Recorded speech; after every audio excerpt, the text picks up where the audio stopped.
I'm going to show you how you can change your Shopify theme language on your Shopify store. So if you find the video helpful, don't forget to subscribe and like it. Firstly, I want to let you know about this special offer for Shopify that will get you any Shopify plan you want for just €1 per month for the next 3 months. So you can choose any plan. So in my case, I have chosen the most expensive one, which normally it will be almost €400 per month. But with this special offer, it's just €1. So I will leave the link with this offer on the description below so you can take that advantage and use Shopify for very cheap.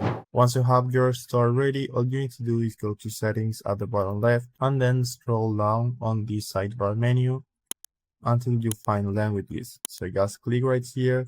And in my case, I only have English. So if you want to add a new language, all you need to do is click right here on this button. Then click here and you should find a list of all the available languages. So let's say I want to add Spanish, for example. I can just search for it right here. Now just click on next and done.